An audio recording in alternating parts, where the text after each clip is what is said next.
Assalamualaikum warahmatullahi wabarakatuh. Halo teman-teman semuanya, apa kabar hari ini? Semoga kalian tetap sehat dan tetap semangat. Baik teman-teman, kali ini saya akan bahas 3 alasan penting buat nasabah gagal bayar untuk berhenti membayar. Jadi buat teman-teman silakan simak video ini sampai selesai agar kalian tidak salah memahami isi dari video ini. Sebelumnya saya ucapkan terima kasih buat teman-teman semuanya yang sudah support channel ini, selalu mendukung channel ini dan selalu menantikan setiap video yang saya upload berikutnya. Berkat teman-teman dan dukungan dari kalian semuanya, alhamdulillah channel ini sedikit-sedikit semakin berkembang, walaupun mungkin masih butuh proses yang panjang. Tapi alhamdulillah hanya dalam waktu 2 bulan sedikit-sedikit channel ini semakin berkembang berkat dukungan dari teman-teman semuanya. Oke, langsung ke pembahasannya. 3 alasan penting kenapa kalian nasabah gagal bayar harus stop bayar, harus berhenti bayar. Karena kalau misalkan kalian terus melanjutkan pembayaran, itu akan sangat beresiko buat teman-teman semuanya. Baik, apa sajakah 3 alasan penting itu sehingga nasabah gagal bayar harus berhenti membayar? Yang pertama alasannya yaitu jika desk call atau DC pinjol ini melakukan ancaman, baik itu ancaman melalui WA ataupun ancaman melalui telepon. Bentuk ancamannya ada ancaman sebar data, ada ancaman akan dipidanakan, ada ancaman-ancaman akan dilaporkan ke polisian dan sebagainya. Nah itu kalau misalkan kalian sudah mendapatkan penagihan dengan cara diancam seperti itu kalian harus stop bayar. Lalu yang kedua, alasan penting nasabah gagal bayar harus berhenti bayar yaitu jika pinjaman online sudah menerapkan bunga sakaeling. Kenapa disebut menerapkan bunga sakaeling? Jadi kadang pengajuan di bulan ini bunganya sesuai dengan aturan dari otoritas jasa keuangan. Setelah lunas mengajukan kembali ternyata bunganya tiba-tiba berubah jadi lebih tinggi.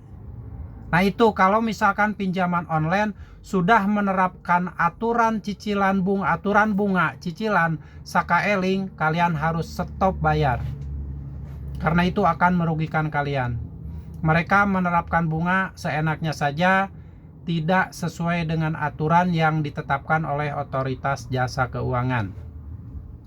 Yang ketiga alasan penting kalian nasabah gagal bayar harus berhenti bayar apabila penagihan-penagihan yang dilakukan oleh kolektor dari pinjaman online ini sudah melakukan ataupun konsepnya mempermalukan. Sudah mempermalukan kalian, menagih di media sosial, dipublikasikan hutangnya, lalu misalkan menagih ke tetangga, memberitahukan ke tetangga bahwa punya hutang sekian juta. Pokoknya konsepnya mempermalukan, diceritakan ke siapa saja orang yang di rumah, ke kontak-kontak yang ada di HP kita. Setelah dihacker HP kita, dikasih tahu di telepon, terus dikasih tahu hutangnya, si ini punya hutang sekian. Lalu di media sosial dipermalukan dengan cara fotonya dikasih tulisan misalkan maling, atau dikasih tulisan pengedar narkoba.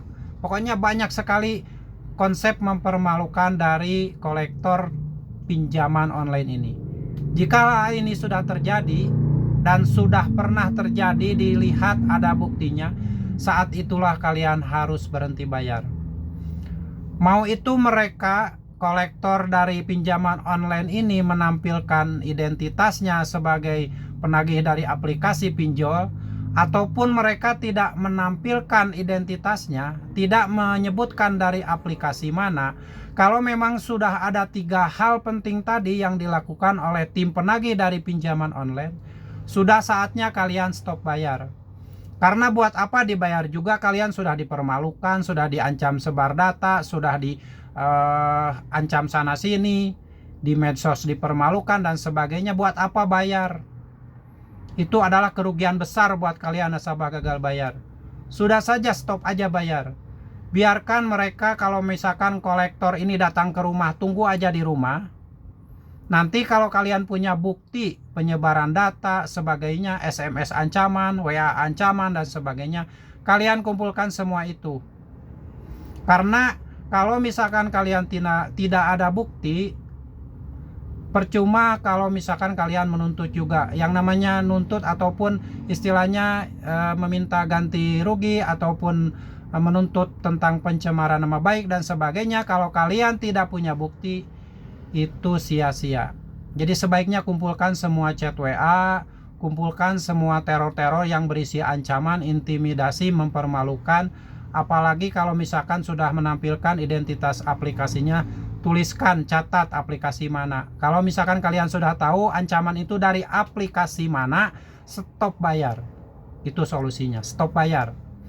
Karena tidak mungkin misalkan kalian hutang di satu aplikasi, tiba-tiba ada yang nagih ancaman dan sebagainya, mereka itu tidak mengaku bukan dari aplikasi itu, sementara kalian kan cuma meminjam di satu aplikasi pinjol.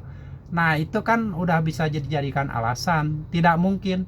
Nah, disitulah liciknya tim penagih dari pinjaman online itu. Mereka itu licik. Ada yang tidak menampilkan identitasnya, langsung meneror dengan kata-kata kasar, kata-kata hewan, kata-kata yang ada di hutan. Jika memang sudah terjadi seperti itu, walaupun kita tidak tahu itu dari aplikasi pinjol mana, kita pasti merasa, oh saya ini pinjam ke aplikasi ini. Sudah, stop aja bayar. Jangan pernah dibayar.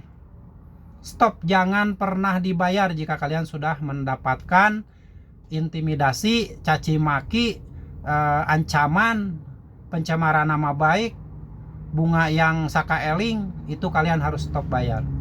Oke ya, semoga sharing ini bermanfaat buat teman-teman semuanya yang saat ini kebingungan, ketakutan karena banyak sekali teror-teror yang mengatasnamakan pinjaman online, tapi mereka tim penagih ini tidak menampilkan identitasnya.